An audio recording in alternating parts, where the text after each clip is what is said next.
What's going on, everybody? Welcome to the Backpacking Podcast, brought to you by Outdoor Vitals, makers of performance-first ultralight gear.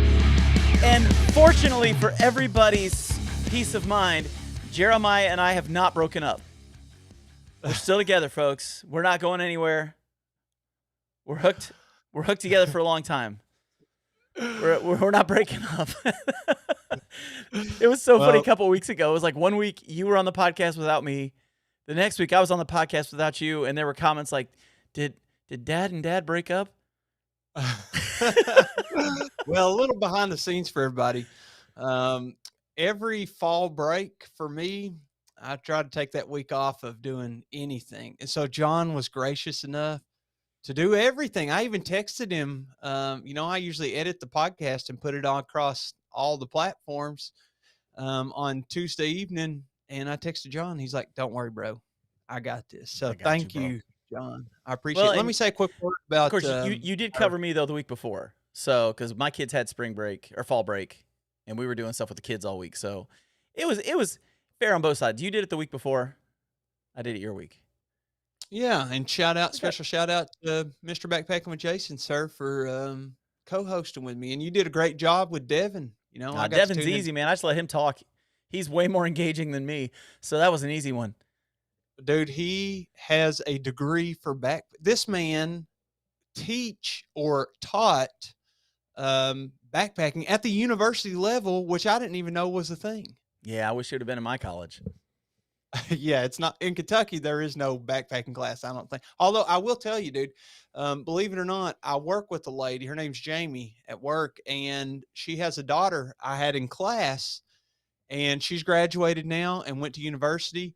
And dude, she full on fell into the whole backpacking and all this. And her degree, I don't know if it's like outdoor recreation studies or something along those lines, but she had full on classes where they had to go, they just get dropped off and they do a backpacking trip for like 2 weeks and do their resupplies and everything. So maybe the college game is evolving. Maybe now, today, you can pay $20,000 a year to go backpacking.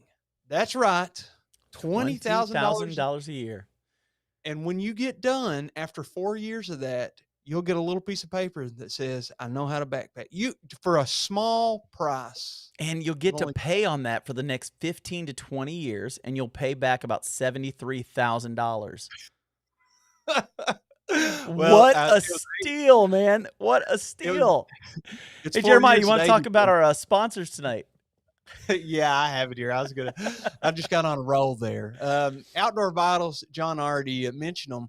They're our title sponsor. And I just wanted to real quick say, I tried out their Skyline 30 Fast Pack whenever we were at Red River Gorge during the meetup. If you tuned into last week's show, you got to hear some about that meetup. And I think we'll probably talk a little bit more next week about that as we have our Halloween special. More on that later. But the 30 Fast Pack, that's kind of like their running style backpack. Fast Pack, it's in the name. I'll tell you a few of my favorite things. First of all, it only weighs like 20 ounces, literally 20.6 ounces. So it's super light. It's very comfortable with weight. And I'll tell you how I know that. I took a watermelon with me up Indian Staircase in that backpack. Believe it or not. So there was a dozen of us, right? Right. Did I not tell you about this? No, this is new. I don't know this one. This is breaking news. Before you go any further with this, I want to make sure I don't miss out on this. Okay. Backpacking with Jolf said, anyone want anything from the McDonald's drive-thru? Yes. Can you get me one of those caramel mocha McCafe things? That'd be really cool, man. Like, are you serious, dude? That is exactly my order. No, on Tuesdays, being a teacher, you get one of these little, I don't know, it's like the shape of a drink, and you show it at the window. Every Tuesday you get a free drink. And that is my go-to. Look the out, ice dude. caramel mocha. This is why we're never breaking up. I know, we're meant to be together. Anyway, back to the Fast Pack.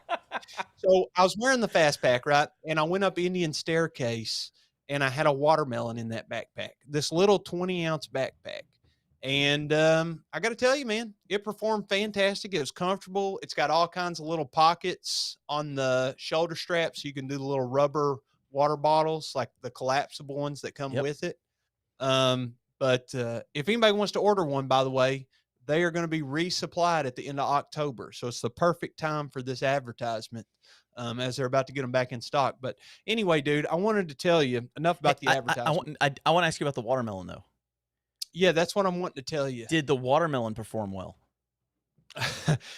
Well, it was hot that day. I was going to and ask if it was a warm watermelon. Well, your boy's thinking ahead, dude. This ain't amateur hour here. I am a professional. Now, self-declared professional. I don't have one of those $80,000 college degrees saying I'm a professional backpacker. Right. But I did the long trail. I just For want to those that say, don't know. Backpacking with Jelf said he's got me. All right, good. Make it 2. Yeah, get 2 of those. That'd be great. So I'm a self-proclaimed professional who has done the long trail, for those that haven't heard. And I learned from my experiences and the mistakes of others. So I said, it's going to be like 80 degrees. It was, probably about 75 when we made it up there, and it was sunny and hot. And I said, what would be better than a nice cold watermelon after climbing up Indian Staircase? So what did I do? Thinking ahead, I brought a Yeti cooler. And mostly because Bridget was doing nursing, so she had to do like the breast pumping and all that for the baby, and we had to refrigerate that milk overnight. But anyway, the secondary reason was so I could ice this watermelon. So the next day, whenever we headed up Indian Staircase, we had to drive over to that trailhead anyway. Parking was a nightmare. After we got parked, I got the watermelon out of there and I snuck it into the fast pack. Didn't tell.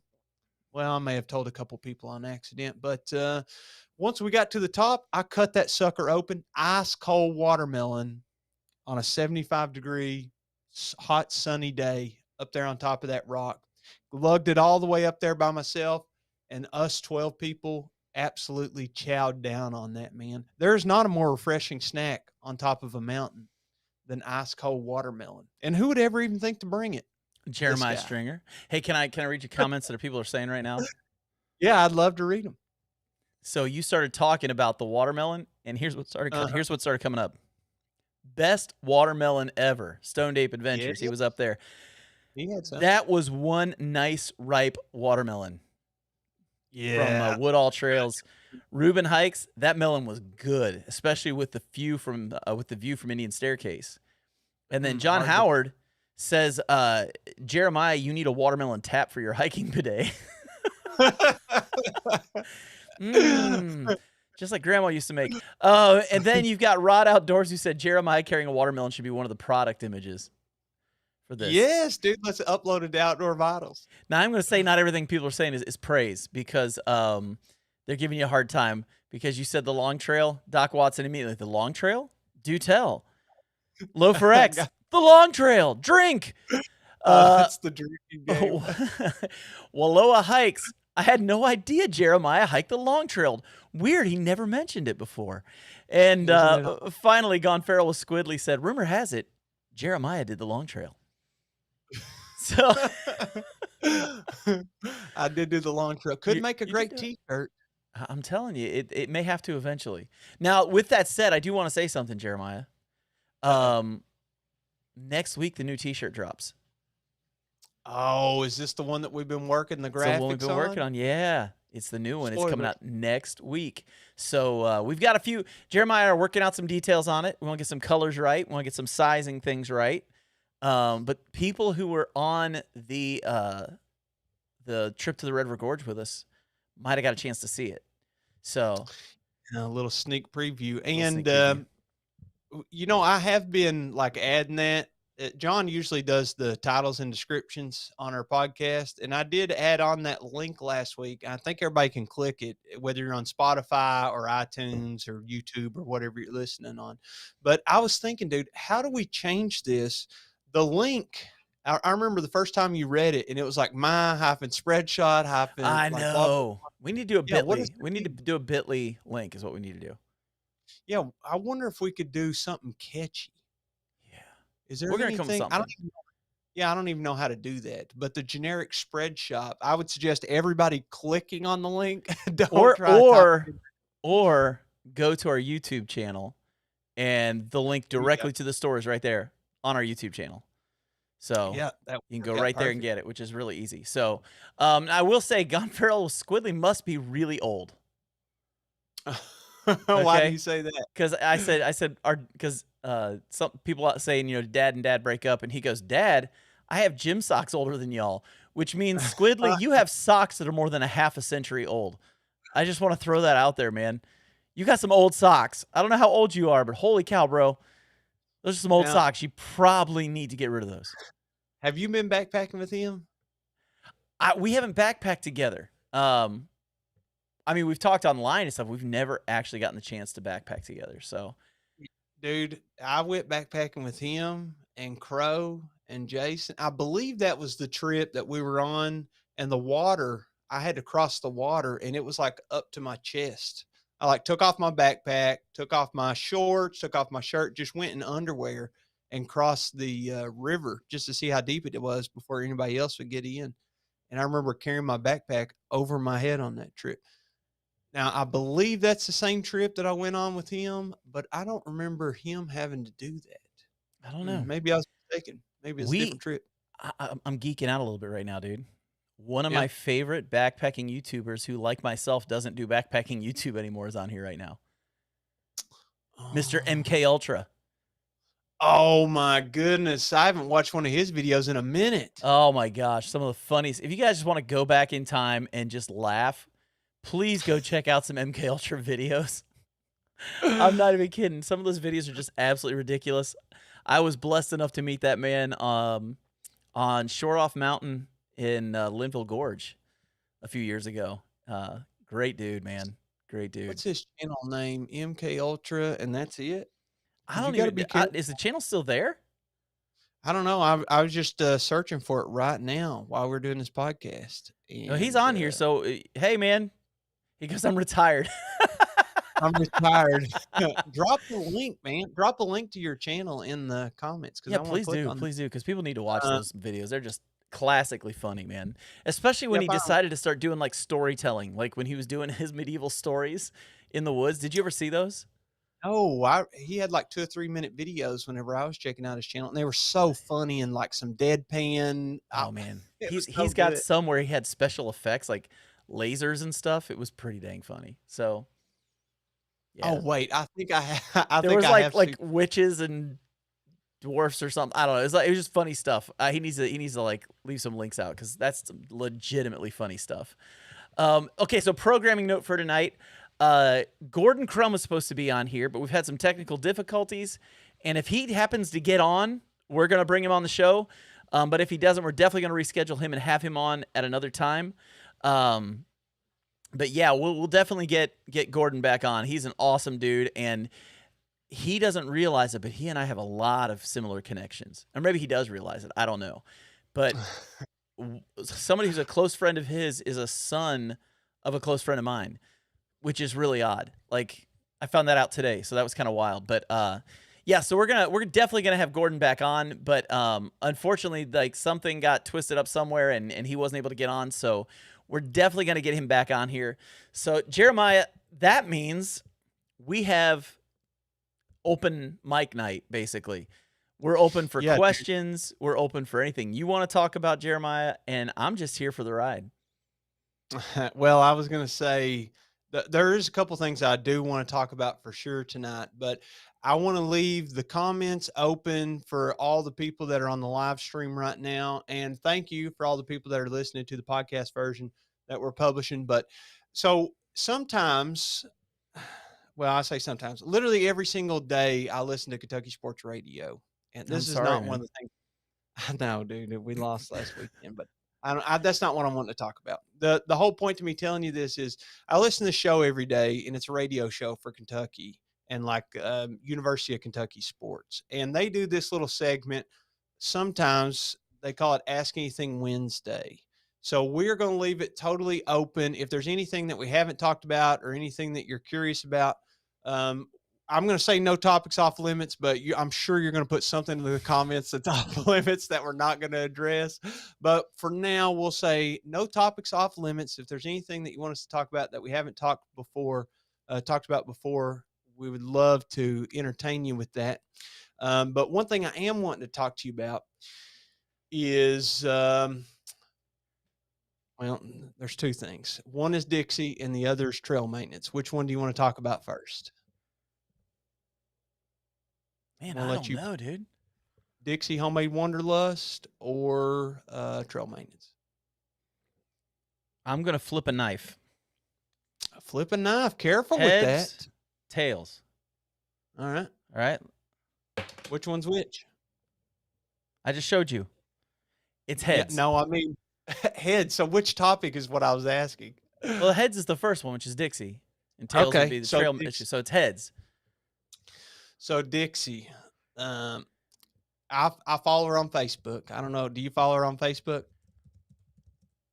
Yeah. I follow her on her thing. Okay. I get all the updates about the baby and her trips and all that kind of stuff. Yeah. Yes. So I follow her on Facebook, and also Bridget's texted a little bit back and forth with her, where they're both new moms. And we've had Dixie on the show. Everybody should go listen to the episode if you haven't heard it. But I have loved seeing all of her updates about the baby. And I don't know if you watched her recent video, but she has some hilarious comments on there. I do It's know about her son, like literally pooping all over her, and then as she was taking him to the bathroom, he peed everywhere, like on all the walls and everything on the way to the bathroom. So, I mean, I did read that whole thing, so yeah. that was pretty good. Well, what's fun about it is I'm living through all that same stuff right now. Like, I mean, I know I talk about it too much, and everybody loves their own kid, but yeah, we just got done giving Baby Jay his little bath time, and I see Dixie's last video. She's talking about like backpacking with the baby, and the comments were hilarious because people are full of unsolicited advice. I mean, you know how it is, dude. People want to tell you everything. So We're you had people backpackers. yeah, We all get unsolicited advice. Yeah, constantly. yeah, the worst, dude. So people are on there telling her like, basically she's crazy. She's talking about backpacking. She just had her baby. She needs to focus on her kid. And one person even went as far to tell her, and I won't use the colorful language they did. We're a family-friendly show here. But they did tell her that she needs to rest her lady parts and stop worrying about taking that kid out on a through hike. And I said, whoa, man, is that not across the line there? I mean, I'm not leaving that comment. I'm not leaving it either, dude. I can't do that. That's terrible. I don't even know why. Well, I just wanted to say a special little shout out to Dixie. Congratulations on her and Rodney's 1 year anniversary. I think it was today for their 1 year anniversary that they got married. And their son, which I think his name is Bratcher, if I'm not mistaken. So sweet. Yeah. So I am loving, I know Dixie's probably never going to hear this. She's probably doing the same thing I am and just tuned into her family and taking care of her kid and stuff. But special shout out to her. And I'm loving seeing all of her little updates and stuff. That's awesome. That's awesome. So if we're talking about kids, so this past week, I started hunting this year. Like, it's a new thing for me. Like, I've always wanted to, just never been able to, didn't have land to go hunting on, And so where I'm at now, everybody owns land. And so I have like an abundance of places to go. And so this Saturday I'm going turkey hunting. And I went out the other day and needed to set up a blind, and I was going to I put up a trail camera so that I could, have a place to hunt when I get there this week. And I decided to take my 6-year-old son with me. And to surprise him, now I will use proper verbiage as to not get us demonetized, but he got to use a pew pew while we were out there for the first time, a 22 pew pew. And that kid had the best time. We had a target set up, and man, he had a blast. And he's had a Nerf gun at the house, and I've always said, can't use the real thing if you don't use that one the right way. So he's been real cautious about, you don't put your finger on the trigger till you're gonna shoot it. You don't point it at anybody. You don't, all the rules. And man, he went out there and had the best time. It was so much fun. I even got him his first hunting jacket. So he's got a nice camo jacket to wear out there too. So he was super excited. He wore his camo jacket to church. Oh, he was that proud of it, huh? It was awesome. You say he's 5, 6? 6. Yeah, 6. 6, okay. Yeah, I think my first time with a pew pew was probably like 8 to 10, maybe 11, somewhere in there. And you did it right, dude.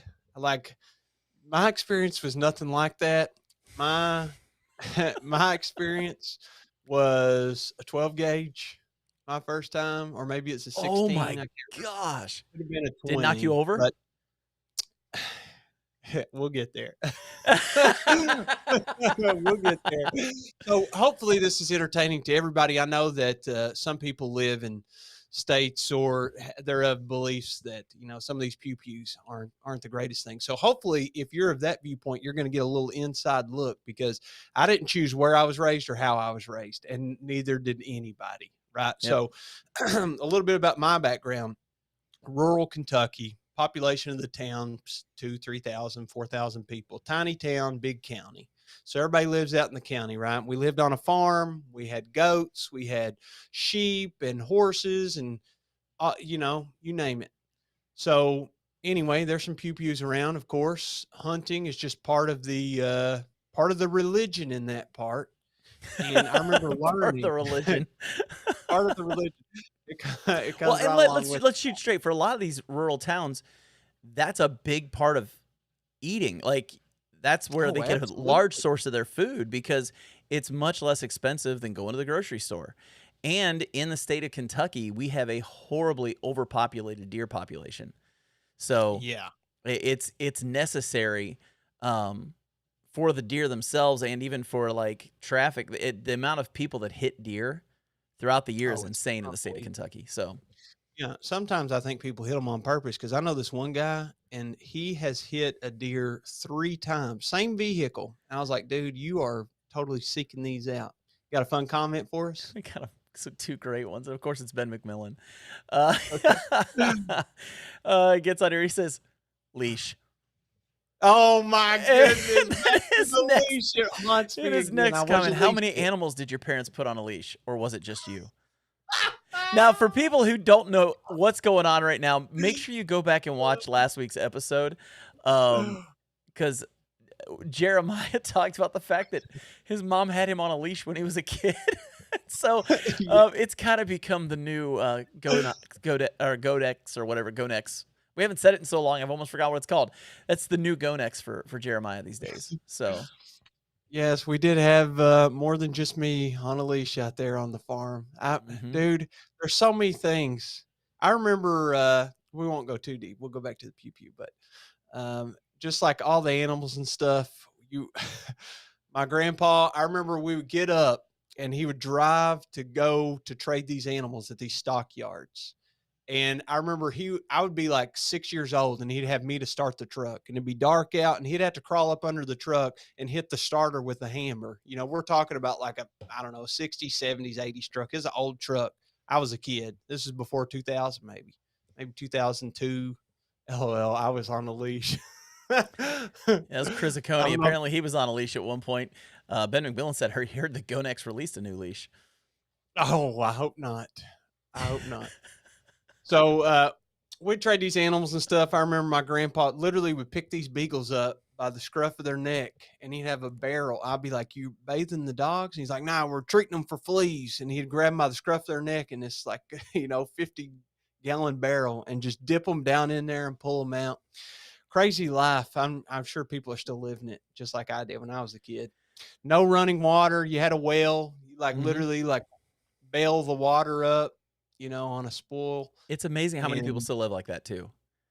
Yes, dude. You'd have to walk or drive several miles just to fill up a tub, and then heat that water if you wanted a hot bath. And then finally they built on to their house and had an actual bathroom where you could, actually sit in there on the toilet and not go outside, because before there was a 5-gallon bucket and a toilet seat, and you did that outside. So it didn't matter if it was 40 degrees out, if it was 16 degrees out, didn't really matter. You're going out there to poop. But I remember learning, the pews, and yeah, we learned a little bit of the basics. I should have had a gun safety course, but that's not the way that my family did it. But Right, right. at some point I did go to get my orange card, which for those that don't know, in Kentucky, I don't know if it's still that way, but it's basically like a little 4-hour course or something. You go Hunter to the safety. public library, and yeah, it's a little hunter safety course. And then the next day you get to go to like whatever the 4-H camp is. And then you get to, fire a few different pews, 22, or, could be a 12 gauge or whatever. Jeremiah, And, we couldn't have grown up any more different. oh, yours the urban environment. I grew up in a house where my dad didn't own a single pew. He tried to hunt one time, looked Bambi in the eyes, and it broke his heart, and he couldn't do it. And Well, so we never had them in our house. I never saw them up close and personal, and I never fired one until I was 25 years old. yeah. And what was going through your mind whenever you did? Because I watched videos of people I doing was it for the so first time. happy. I mean, it was a 22. Like, it was my first one. It was a bullseye. My first shot ever was a bullseye. So I'm just Oh, throwing that out there wow. because I am an overachiever. No, I'm kidding. But You stopped after that. You're I just 100% stopped. I accurate. have never touched For one one. since. Never touched one. No. But I always vowed to myself I wouldn't let that happen to my kid, especially if we're going to live in Yeah. Kentucky. And we live in rural Kentucky now. So um, the area where we live, it's like if he's not in that world, he's not Mhm. living in what's considered the real world here. That's the society Yeah. here. And so I don't want him uh, to be in an area where he's the one kid that doesn't understand that stuff. Plus, I would rather he learn it from me than someone else. I So totally agree. I Mine was want from him. I want him to grandpa be and safe. I will tell mhm. you, he's 6 and he's hyper. He has extreme ADHD, and I forgot to give him his medicine that morning. So that was a Oh, fail. But I was actually loading the pew up, and he started to walk in front of me, and I grabbed him by his jacket. And I don't yell at my son, like yell often. mhm. I grabbed him by the jacket, I jerked him backwards, and I yelled at him, and I said, "This one's life or death." And I said, Yeah. "Are you scared right now?" And he goes, "Yes." I said, "Good, because you need to be. You never walk in front of a gun." I was just like, Yeah. that is a non-negotiable. We don't do that ever. Um, and even like for a few minutes, he was, I told him, I said, "This is not a joke," and I want him to get that at an early age, because how many Yes. how many times do kids get in accidents with them later on because they were never taught how to do it safely, and they just thought it was funny and picked them up and played with them and then got really hurt. So I want him to Yeah. be terrified. Like, that's one thing I do want him to be scared of. I want him to have a really good, strong respect for the pew. Yeah, the healthy respect is so important, and, like, if they're gonna be in the household, I mean, I'm not one to, you know, give advice, even though it's literally exactly what I do this whole podcast. We are But the the ultimate unsolicited advice. We are those people. yes.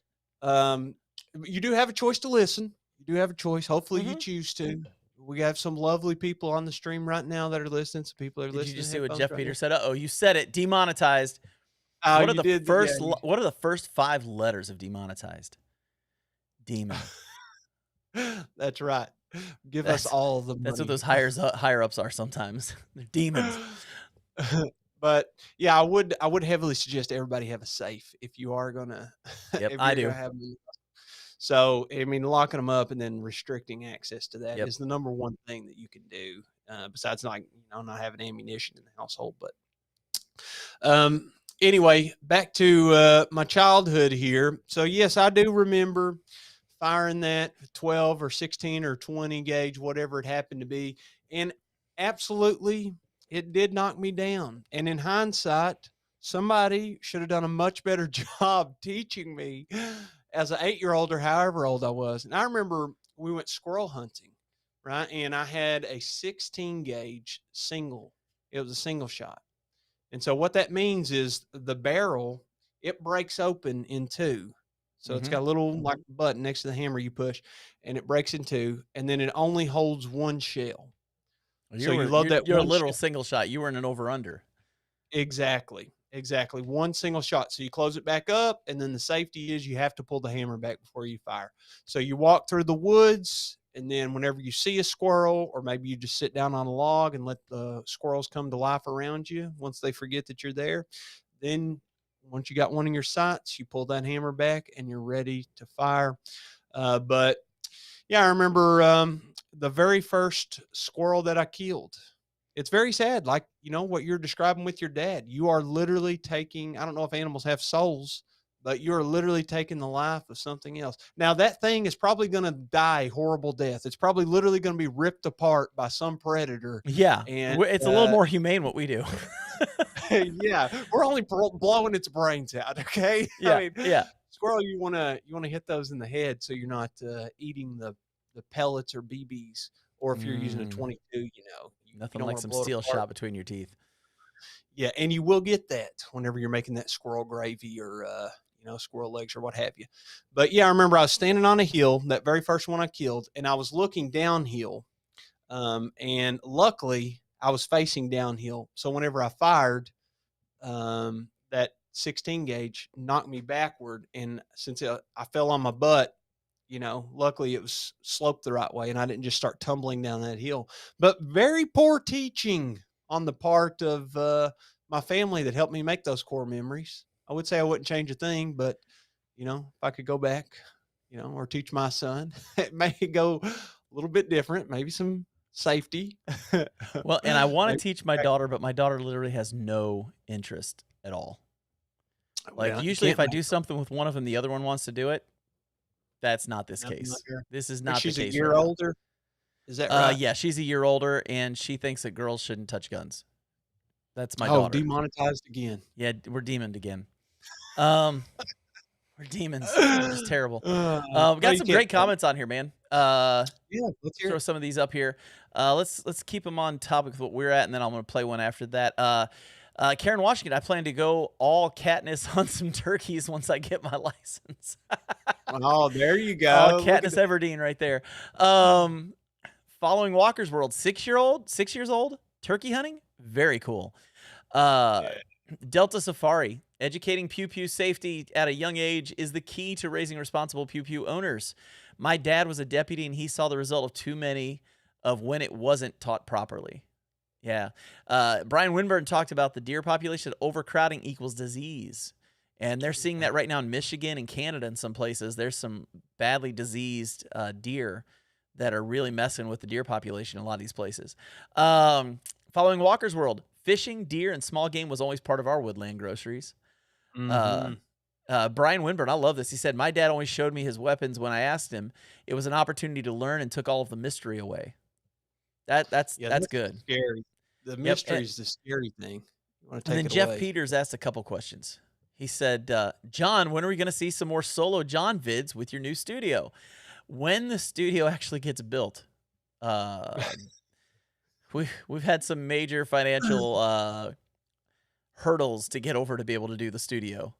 So that's kind of had to get put on the back burner. So, but it will happen, in the next 10 years. So then Jeff asked, did anyone see that Appalachian Gear Company went out of business? Yeah, we actually talked about that a couple weeks ago when Devin was on. I was pretty devastated by that. That was one of my favorite companies. I really like the folks over there, and it's a real shame they're gone. I was really wanting to get one more of those hoodies, and now I never will, which is really sad to me because that was literally my favorite piece of backpacking gear was my Appalachian Gear hoodie. Let me ask you a question about them. So I didn't have any of their gear. Was this one of the companies that I don't want this to sound bad, okay? But I feel like some backpacking companies, there is a huge scarcity to their products. And I feel like some of them, and I won't go with any names, but they create kind of an artificial scarcity. And that drives up the prices, of course, because more scarce is more valuable oftentimes. And Mhm. people are like, I can't get it, so I want my hands on it. Like those stupid pink Stanley mugs last year around Valentine's Day, where all the girls were like, you can't get them. I'm willing to pay $200 for one. So people are literally like going and buying 6 of them and selling them on eBay or whatever. So was Appalachian Gear Company, did they have any of that situation going on, or When was they there just started not enough out, they money? when they started out, they did, and it was just because they couldn't make the stuff quick enough. They Uh, would get a thing in, it would get ordered up like that and be gone. And then they went ahead and up their production. You could always get one. You may not be able to find the color you want, but you could always get one of the hoodies. And so yeah, they then just, I guess, out of nowhere, I was probably the next week gonna order one of those hoodies, and then I found out they were gone. It was really devastating for me. Somebody put on here, Gone Feral Squidly, Melonzana. They're one of those companies that likes to do that. And Stone Ape Adventures also said Melly. They're one of those I did companies not that's like think. everybody just wants one. And can I shoot straight? Can I give a hot take? Oh, hot take. I wish I had a button for this. I I'm should not make one. overly impressed by those. I've had my hands on them. They're all right. I mean, I don't. They're all right. I mean, I got one from Squawk Mountain Gear, and that one's awesome. I wore it at the thing up at Red River Gorge a couple weeks ago. You know, There's a lot. There's a lot of great hoodies like Outdoor Vitals. yeah. They have. Oh, Outdoor They have a Vitals has great. great ones. But I mean, Yeah. if you're talking grid fleece, Yeah. I mean, I've got one from Mountain Hardware that I absolutely love. You know, I'm not gonna like get put on some waiting list and have to abide by rules and all this other stuff just so I can get something that's got 5 different colors on it and Well, costs too much. I don't know. before you click the next comment, let Oh, me say real look at this. quick. What Karen Oh, Washington just said. Mountain Hardware makes a really nice smelly like fleece. Yeah. yeah. See, it's. I just wanted to say I went on a trip, and some of you've heard this before. I went on a trip with a bunch of people, and Miyagi and his daughter were on that trip. And I have to think at the time she's like 16 or something. I said, okay, I have a lot of experience with this age demographic because for the last 10 years, I've been teaching 16-year-olds. Okay. So she's like the exact demographic. And I've learned really well how to talk to these people because as you all know, teenagers are like an alien, dude. They are straight up just, I mean, you being in ministry, I mean, I'm sure Mhm. that you've dealt with a lot of teens and stuff. Oh They're yeah, like did an youth alien. ministry for 12 years. So yeah. Yeah. So you know. Yeah. So you have all this experience. You know how to talk to them. So I said, let me get Miyagi's daughter's actual legit take on this. So I'm talking to her and I say, okay, I see that you have a Melon's on a hoodie. Says Fleece Grid, your dad has one too. And I was like, what's up? And she was like, well, he got me one, I don't remember the circumstances, what she told me. And I was like, well, give me your actual take. What do you think about it? And she basically said, for me, it isn't anything special. Now, if she actually bought it, maybe it would be a little bit more special because I think those are pretty expensive. Yeah. You can maybe sometimes get them on a discount in person or something, but she was just like, yeah, this is like a hoodie. And I said, well, her dad is like an expert on gear. He literally made my hammock. And I asked him, and he's like, yep, I've got one for everybody in the family. But unless I'm mistaken, he told me pretty much what she said. This is a nice grid fleece, probably a little overpriced. And yeah, we're probably not going to get sponsored by Melanzana, but you know what? They don't need to do sponsorships because their gear may be so scarce that they're already selling so much. Can I show you something? Oh, I'd And I'm love not to see trying. it. I'm not. I promise we're not demonizing Melanzana. But I mean, can you see this? By Oh, sold. appointment. Yeah. By appointment. What? By Yeah. appointment? I can't just get online and buy a hoodie. No. Well, you can sign up By for an appointment appointment. to buy one. In What's store. that even By mean? appointment. I'm not going to Colorado to buy a hoodie. So what's it mean, dude? I mean, are these super popular in the rock climbing community too, or what? Who's buying all these Melanzanas? A lot of backpackers apparently. I mean, people leave comments in for us and let us know. Are you all about these too? Because it's hilarious to me. Like you have to go through hoops to get these things, and it looks like something that I own already. What's that mean by appointment? Does that mean I have to Skype them one-on-one and say, write my name down on it? It's 2024. You They actually don't have to have a get an waiting appointment list? to go to the store to buy one. Well, maybe they're so great. Now, I had hands on Miyagi's. I actually felt to see. I didn't try it on. He's a little smaller than I am, but Here we yeah, it go. felt normal. Here you go. Check this out. This Squawk Mountain Fleece hoodie, $59. Got one arriving tomorrow. I've got one, Yeah. and it's awesome. I love it. And it was very inexpensive. And they have a clearance section. I think I got mine for maybe less than that, just because I got it on clearance. So, I mean, here's Chris Acone. You need to visit in person. Okay, well, I'm going to have to take your word for it because if I'm going to Colorado, you better believe me. Like last time I went, the tickets were really expensive to fly out there. And I had to Yeah. fly to Denver and then drive for hours and hours just to get to where I was going. I'm probably not making a pit stop at Melon's on. I'm probably headed straight to the mountaintop, baby. Yeah. But can I tell you real quick that I want to talk about the trail maintenance too before we get out of here, but I wanted to mention about the turkey. What turkey? Well, you said that you're going to hopefully murder a turkey here in the next few days. Let's call it harvesting a turkey because I plan on eating that turkey.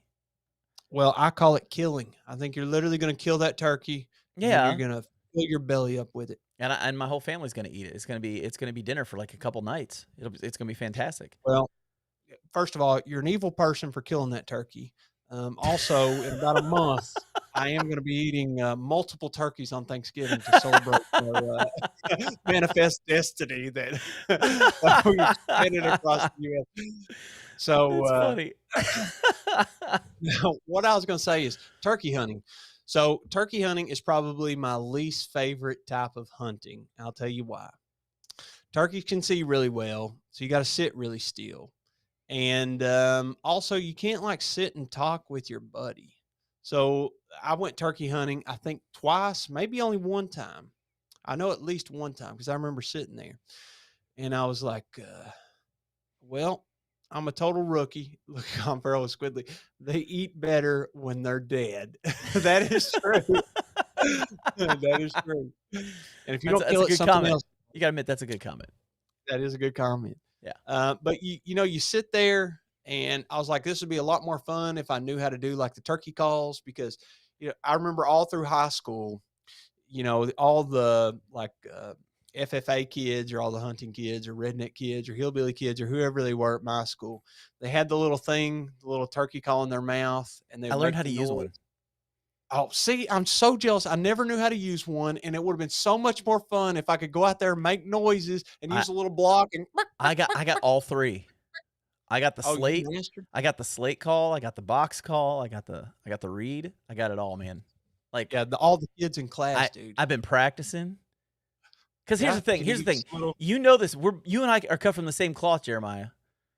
Yeah. Because when we decide we're going to do something, we learn every little aspect about it, and we completely tear it down to its base level and learn every little thing we can.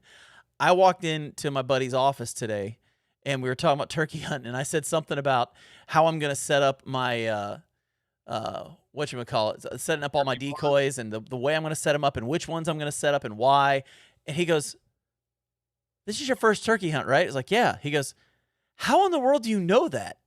And I was like, I want to know everything about what I'm doing. And he just goes, "You're OCD." And I was like, maybe a little bit.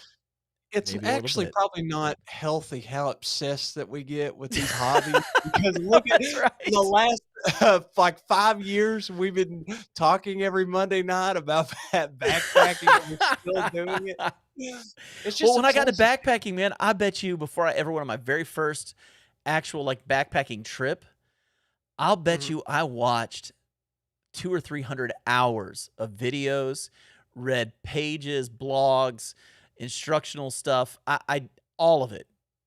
I just studied my backside off so that when I went, I wouldn't look like some kind of rookie when I got out there.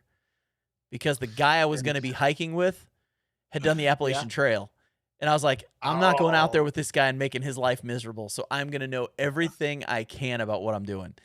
And I yeah. was the exact opposite on that first turkey hunt. I said, I'm going with Grant. He's probably killed hundreds of turkeys. I got 2 no jars idea of what peanut I'm doing. butter.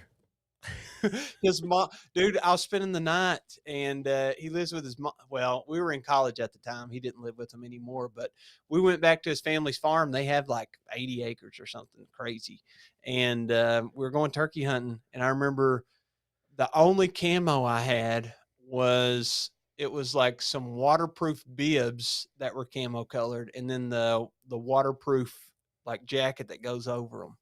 And I remember they were ripped, and his mom I ripped them while we were scouting out. So we were scouting out where we were going to hunt the next morning, because you got to get up early and get out there, and the sun's coming up, blah, blah, blah, blah, blah. These turkeys are moving around, gobble, gobble, gobble. So we go back to his house, and I have these ripped apart, basically overalls, they're bibs. And his mom, I was so embarrassed. She had to sew them back together and then like glue the outside to try to remake them waterproof for me. I fished in them usually whenever it's raining. Right. And then we went out the next morning, and I did absolutely horrible. Had no idea what I was doing. Sat there silently. Didn't see any turkeys. I didn't have a call. I didn't have one like the kids in class. Yeah, I was just a complete loser. We got a super chat we need to put out here from Backpacking with Jalf. He says, Mississippi loves Jason even though the feeling is not mutual. Oh, wow. How about that? That is Jason, you should feel guilty. He's not even on here tonight. No, I'll have to send this to him. Yeah, he needs to know Mississippi loves him. Maybe he'll have a different opinion of Mississippi and quit beating those people down. I have a feeling that he won't. But I think you're right. I think you're right. Jason loves to oppress the Mississippaites. Even if we give him the $10 from the super chat, I'm not giving him the $10 from our super chat. I'm gonna keep the money. I just bought a box of baby wipes, and they were like $25. I'm gonna keep the $10. We got kids, dude. We got kids. We gotta buy leashes. Oh man. Yeah, we gotta buy leashes for our kids. How else are we gonna keep them from running away? We gotta get those Gonex leashes. Pews and leashes. That's what's in our inventory. Well, and Jeremiah, I think I told you this before we got online. I have an ultimate goal with all of this.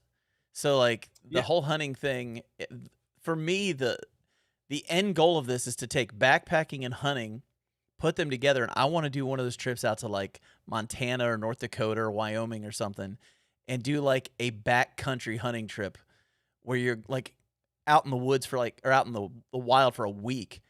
And the whole purpose is to go out and get big game. That's really my hope. That's something I want to be able to do.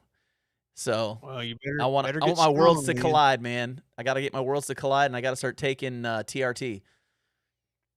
Is that the testosterone replacement therapy?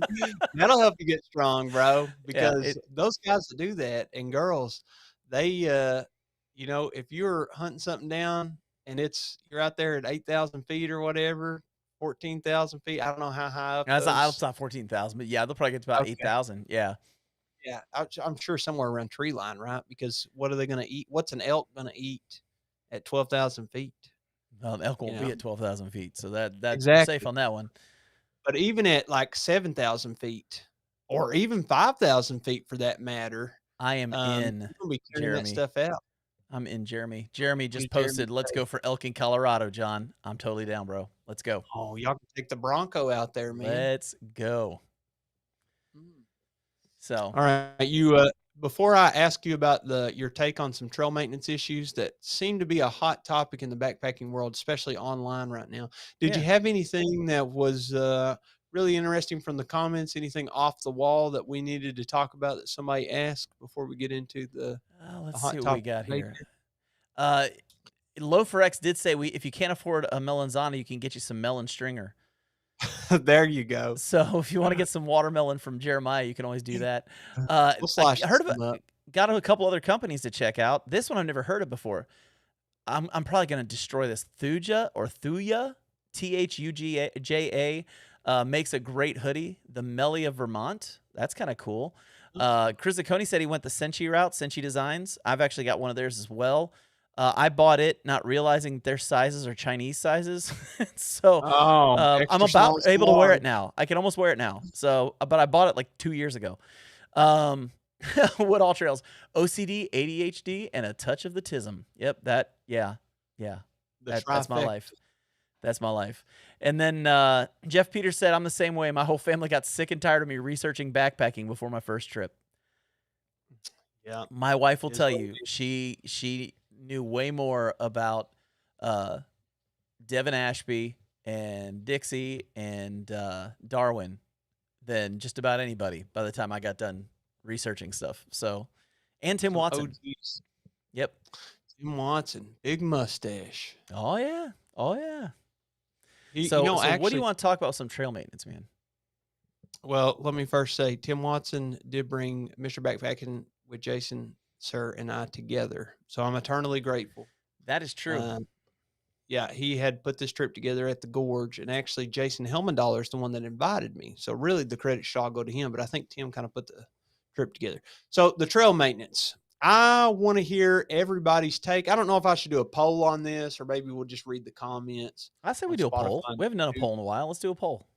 Okay. And there is a poll that I'm wanting to revisit on Halloween. If anybody hasn't answered yet, I believe the poll is still open where we talked about would you eat some extra trail spice food? Oh yeah. Uh, Oh yeah. yeah, I had a fly in mine. So I don't exactly know what I would call this poll. Maybe you can help me, or maybe the audience that are online right now as we speak can help me. I'll write it down here in my journal if we can get a good way to outline it. But here's the basics. So we had multiple hurricanes to recently come through, and they hit the South pretty hard.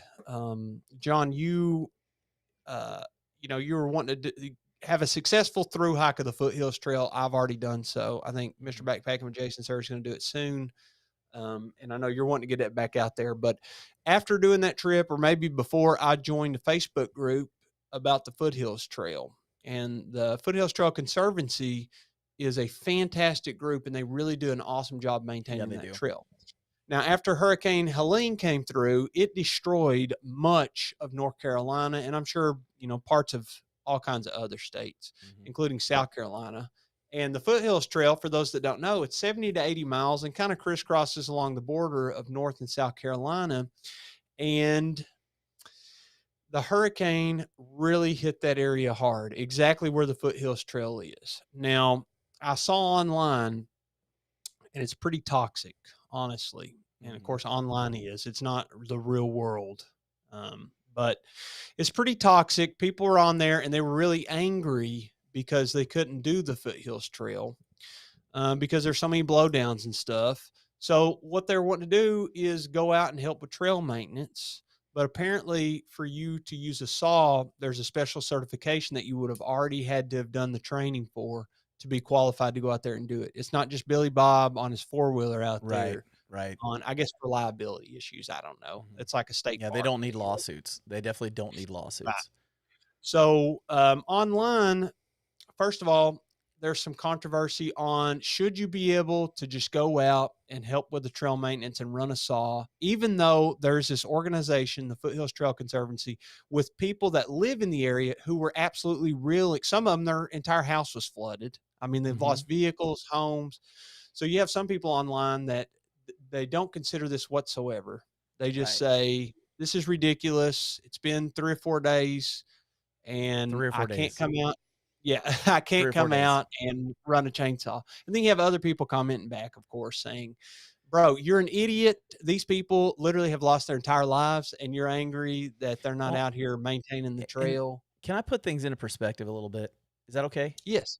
So I was talking with a guy. My wife and I were in Memphis a couple weeks ago, and we ended up sitting next to this older couple. We were at BB King's watching this awesome cover act doing a bunch of old Memphis songs. It was awesome.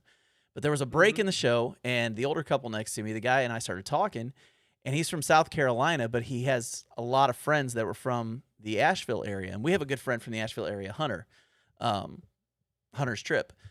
He lives in that area, and he and I were talking, and he goes, the biggest thing that's a problem right now for that area is it's been over 100 years since there was a flood. So what did that mean?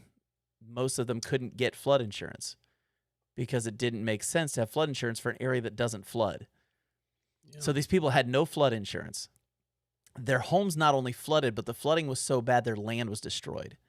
And by land was destroyed, you have to understand when there's a flood like that, that means all of the sewage, all of the waste gets kind of embedded into the ground and makes the ground almost useless. So these people lost a home that they're probably paying on. They lost the land that they can't even sell because nobody's going to want it. And the bank is still going to want their payment.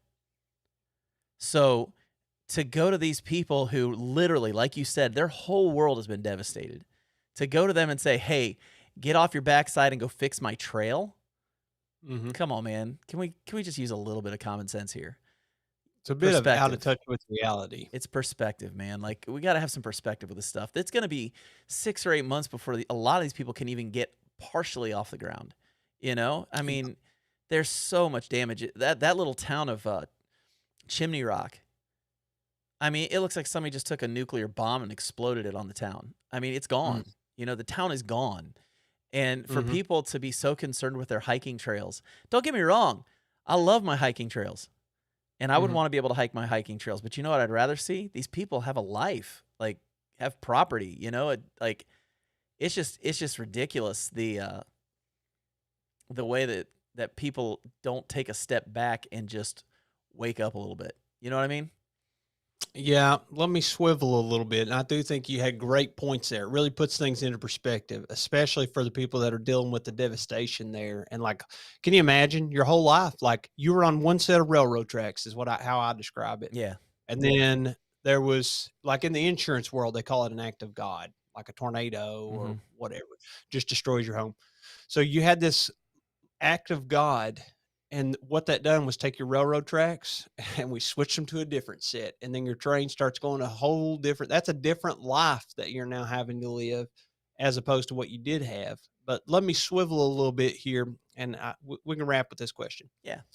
What do you think about the people who say, look, we know that the trails need to be cleaned up before people can go out there and backpack it, but some of these people say it's foolish to say the reason people shouldn't be out there is because it's inherently dangerous because you're backpacking around all these blowdowns.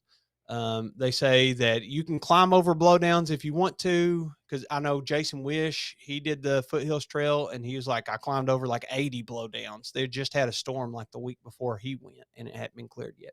So do you think it's inherently dangerous to be out there and be backpacking, whether it's the Foothills Trail or any trail with all these blowdowns, or should you wait until it's cleared or maybe clear it yourself? I don't know. What's your take on that? One of the biggest problems when there's storms like that is the integrity of the ground is ruined.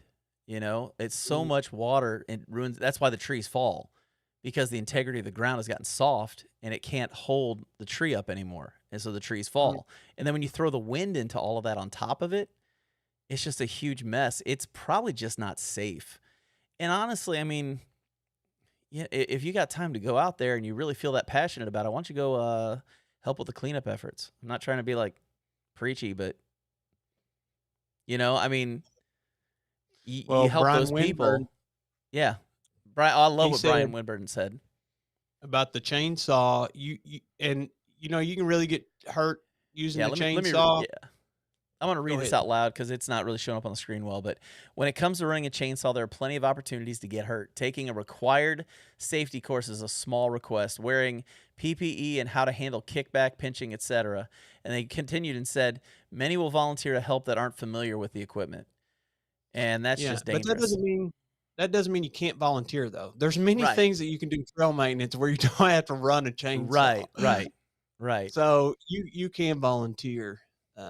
And you know, especially if you're passionate, like John said, about whatever trail it is, XYZ. Well, when I hiked with Crow in Alabama, we hiked after a hurricane came through and we hit one portion of the trail and he had hiked that 100 times probably up on, Chiaha Mountain there in Alabama. And when we were hiking that, he goes, I don't know where the trail is right now. There were so many trees down. He couldn't even recognize the trail when we were there. And so, amazing. Yeah. And this was way worse than what we saw. So, and I'll be honest with you, man, it was kind of treacherous getting through that area. I mean, we got through it, but I can't imagine that the Foothills Trail is better than that. You know what I mean? I have a feeling it's probably worse. Well, I'm sure some sections of it are totally unhikeable right now. Yeah, and I got to tell you, I've hiked over many a blowdowns in my days, and it's not fun climbing over all those trees. And some of them weren't even on the long trail. That's the crazy part. Oh, I love it.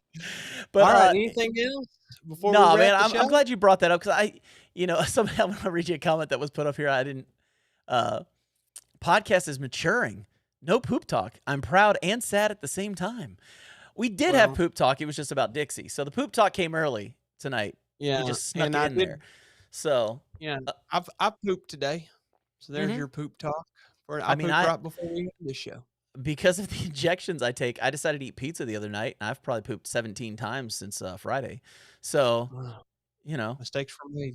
It happens, man. It happens. But I'm glad we talked about that because I think it is a big deal. Like, I think we all need, it's great to be passionate about something, but you gotta have some scope. Take a step back and look at what's important. I think it's good that you brought that up, and I think it's a good thing to end on because we have matured, Jeremiah. We are matured people. Am I right? Now tune in next week for the Halloween episode to see just how mature that this podcast has become. We're the most mature podcast out there. Poop, poop, poop. I'm gonna put a button. I may have already told you this, that a poop button. So anytime we talk about poop, it's gonna do something like poop, poop, poop, or something like that. I like that. That's good. That's good. I may have to create that for you and then send it your way. So, okay, I have a request for next week from everybody who's listening and anybody who's going to be on next week. I want you to put hashtag HalloBPP. Okay? HLLOBPP. So Halloween Backpacking Podcast. Because put that as a hashtag. And we'll post it ahead of time so you know what the hashtag is. I want you guys to wear costumes as you're watching this with us and post pictures on Instagram and on Facebook. And we will, throughout the show, Jeremiah and I will both commit to looking up the hashtag and seeing what pictures pop up. And if there's some good pictures, we will show them next week. Okay? Oh, I hope people participate. If not, you got to do it, guys. Everybody's got to do it. Even if you got an old picture, post it on Instagram. I'll come up with something better than that. That's a terrible one. Maybe BP Ween. No, that sounds terrible. We're not going to use that one either. All Hallows Podcast. I don't know. We'll come up with something. We'll come up with a hashtag, and we want everybody next week. We will post what that hashtag is, and I want you guys to post your Halloween pictures on there, and we will make sure that we get those. And if you've backpacked in a costume, please put those up there. Or if you're going out this weekend to go backpacking, backpack in a costume so that you can put that on the podcast next week.